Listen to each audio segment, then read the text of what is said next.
Okay, dear friends, we will continue our lectures of genetics, lecture number 7.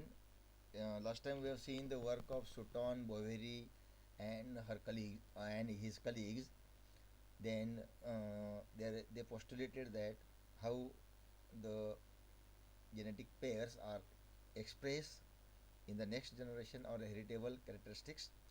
Uh, Up to that, we have seen that in grasshopper, the Blacksley showed that there are 24 chromosomes and 12 pairs. They are expressed independently and shows morphologically as well as genetically difference. Now, the work of Boveri and Sutton provided excellent correlation between the Mendelian factors and chromosomes and become known as Sutton-Boveri theory. म्हणजे सुटॉन आणि बॉवेरी यांनी जो अभ्यास केला होता तो मेंडेलच्या एक्सपेरिमेंटला इतका parallel होता की त्याला Sutton Boveri theory of Mendel's experiment असं म्हटलं जातं किंवा this experiments led to the discovery of the following characteristic features of the chromosome म्हणजे क्रोमोझोम्सच्या अभ्यासाच्या नवीन दिशा संशोधनाची जी मिळाली त्याला असं नाव दिलं गेलं बघा त्या पद्धतीने ओळखलं गेलं. पहिलं continuity of chromosomes from one cell division to the next. Continuity of क्रोमोझोमची continuity from one cell division to the next. एका सेलमधून दोन सेल, दोन सेलमधून दोन सेल, आणखी असे डिव्हिजन जे होत गेलं तेव्हा एकाच क्रोमोझोम्सचे दोन होत गेले, पुन्हा त्याच्यातनं एकाचे पुन्हा दोन होत गेले, पुन्हा एकाचे दोन, अशा पद्धतीने हे रिडिव्हिजन होत गेलं. दुसरं क्वालिटेटिव्ह डिफरन्सेस बिटवीन इंडिव्हिज्युअल क्रोमोझोम्सच्या क्वालिटीमध्ये सुद्धा फरक येत गेला. Pairing of maternal with paternal chromosome, एक अर्धे आईचे आणि अर्धे वडिलांचे म्हणजे मॅटर्नल आणि पॅटर्नल किंवा मेल आणि फिमेलचे. त्यानंतर segregation of chromosomes at random, आणि अगदी रँडमली ते क्रोमोझोम्स वेगवेगळे होत गेले पिढ्यानपिढ्या, म्हणजे इंडिपेंडंट असॉर्टमेंट ऑफ क्रोमोझोम होत गेलं. हे चार गोष्टींनी जगामध्ये जेनेटिक्सच्या क्षेत्रामध्ये खूप मोठी क्रांती केली आणि त्यालाच मग सुटॉन बॉवेरी थेरी हे नाव देण्यात आलं.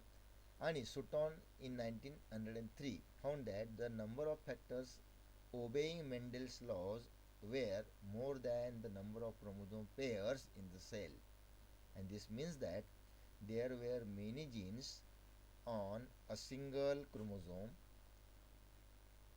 and Mendel's law of independent assortment could not be applied to them.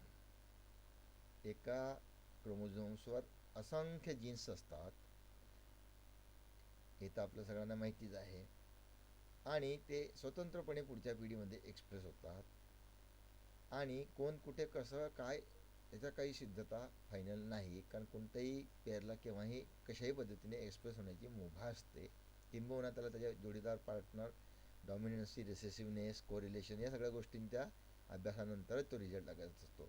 मग टी.एच. मॉर्गन या सायंटिस्टने 1909मध्ये he showed that in drosophila म्हणजे fruit fly the genes for white eye colour were linked to the sex chromosome. बघा, drosophila या कीटकाचा white I कलरचा जो जीन आहे तो सेक्स क्रोमोझोमशी लिंक्ड आहे. म्हणजे he crossed a white eyed male fly with normal red-eyed female fly and obtained an F1 progeny of red-eyed flies only.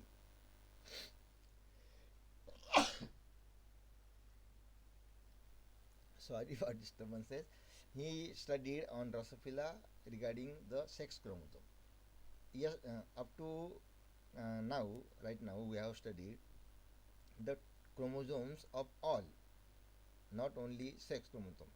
But some characters are also related with the sex chromosome, X and Y chromosome.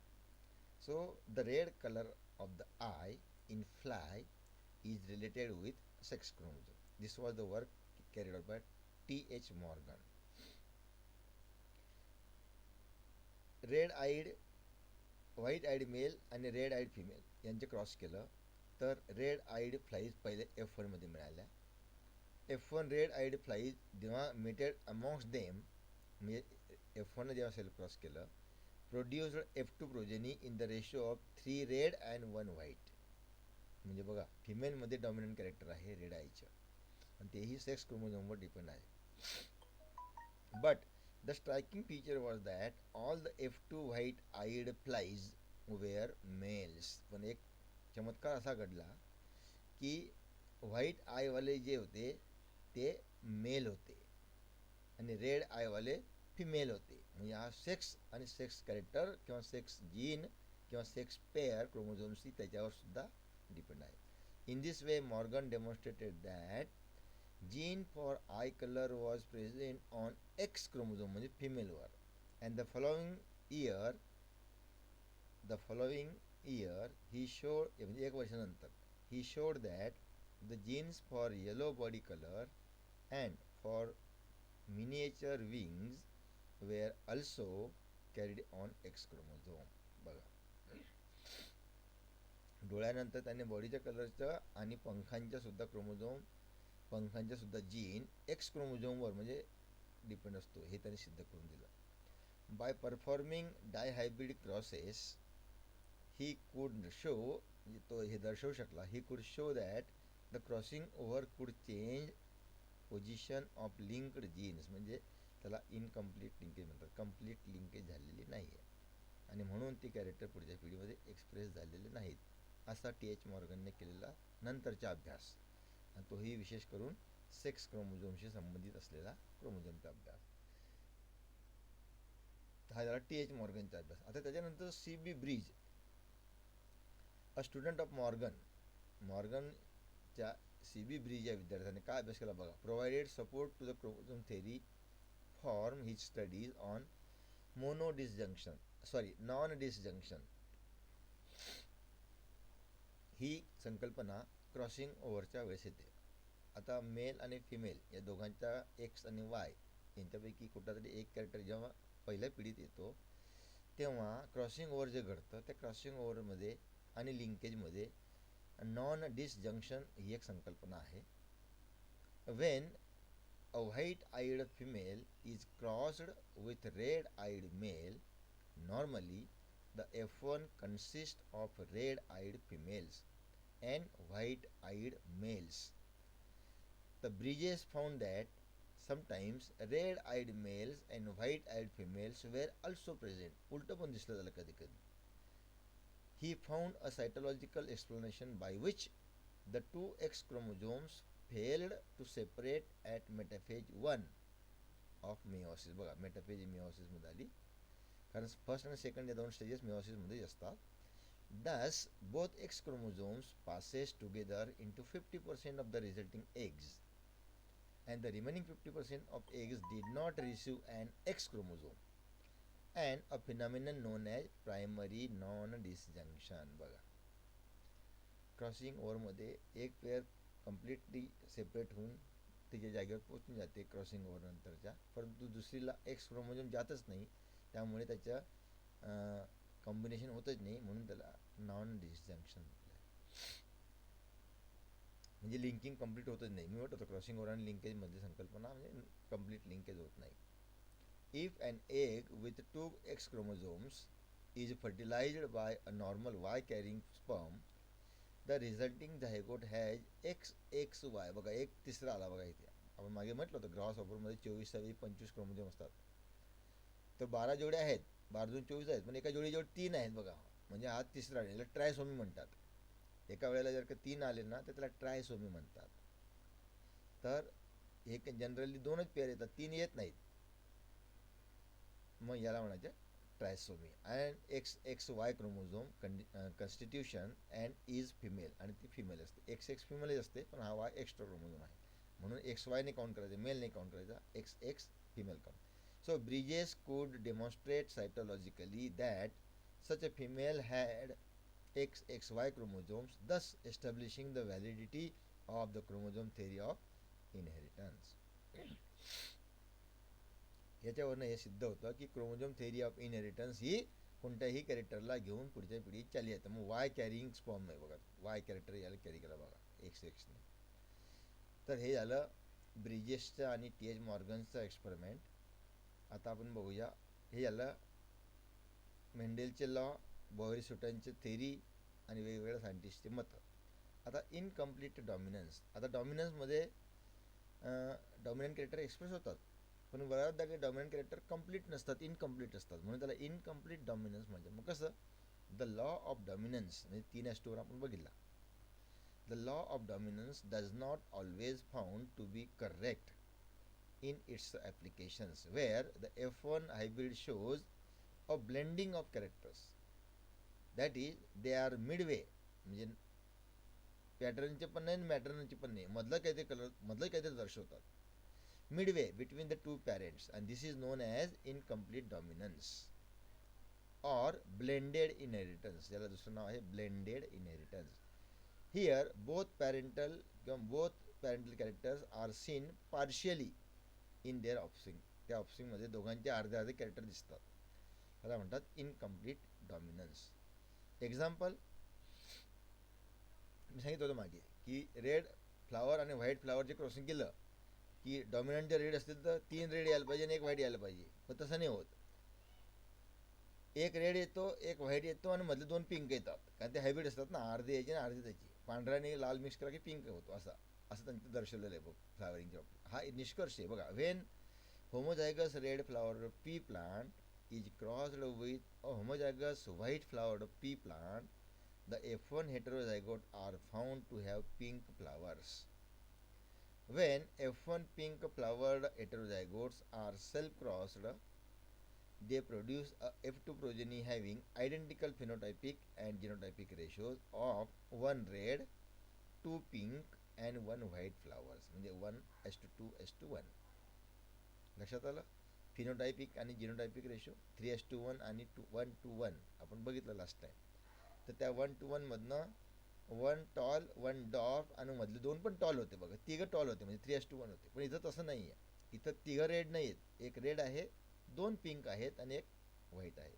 तर याला म्हणायचं incomplete dominance. Complete dominance नाही, म्हणजे ना red complete आले ना white complete आले. Red आणि व्हाईट एकही झाले, पण जास्त मेजॉरिटी कोणाची झाली, पिंकची, म्हणजे हायब्रिडची, म्हणून इनकम्प्लीट डॉमिनन्स म्हणायचे याला. डॉमिनन्स हा कम्प्लीट नाही आहे. तिसरी गोष्ट, हे कसं सिद्ध करायचं, तर या होमोजायगस रेड फ्लावर्ड प्लांटला होमोजायगस व्हाईट फ्लावरने क्रॉस करायचं.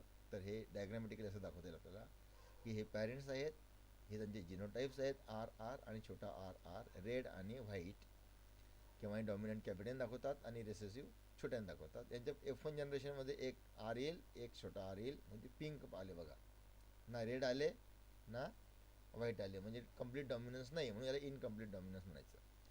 आणि मग याला सेल्फ क्रॉस केला आपण आर आरला, म्हणजे आर आर आणि आर आर, तर याचे हे 4 आले. मग या 4 पुन्हा आपण 2 भाग केले. तर पहिलं एक capital R red, capital R small R capital R hybrid आले पिंक, आणि शेवटचे दोघं छोटे आले व्हाईट, म्हणजे 1 रेड 1 पिंक आणि हायब्रिड 1:2:1 रेशो आला. किंवा याला आपण 3:1 पण म्हणूया. इथं टॉलच्या ऐवजी काय आलं, रेड कलर घेतला आपण, तर तिघं टॉल होते बघा झाडं, म्हणून हे तिघं डॉमिनंट 3:1, म्हणून याला लॉ ऑफ डॉमिनन्स म्हणायचं. आणि याला लॉ ऑफ इनकम्प्लीट डॉमिनन्स म्हणायची. कम्प्लीट डॉमिनन्स नाही, 3:1 नाही आला म्हणून इनकम्प्लीट डॉमिनन्स. ओके. दुसरी गोष्ट, आता दुसरा लॉ, पहिला इनकम्प्लीट डॉमिनन्स झाला, दुसरा को डॉमिनन्स. आता को डॉमिनन्स नंतर आपण पुढच्या लेक्चर नंतर घेऊया, पण आधी हे बघून घेऊया. Sometimes both alleles of a gene in a heterozygote lack the dominant and recessive relationship.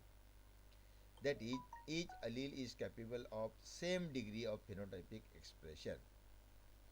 In a sense, the codominance is no dominance at all. Codominance is no dominance at all. The heterozygotes showing the phenotypic are both homozygotes.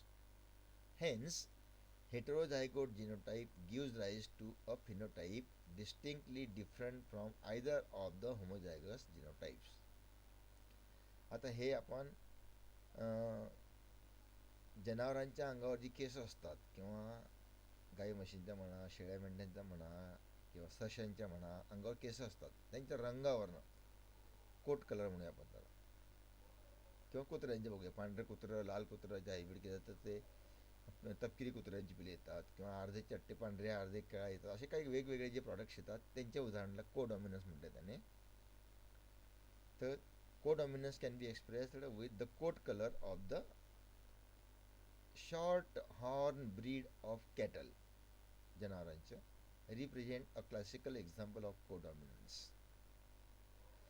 कसं, when cattle of red coat colour, हा coat कलरचा C, आणि R red colour म्हणून लाल रंगाच्या कोटवर CC, are crossed with the cattle of white coat.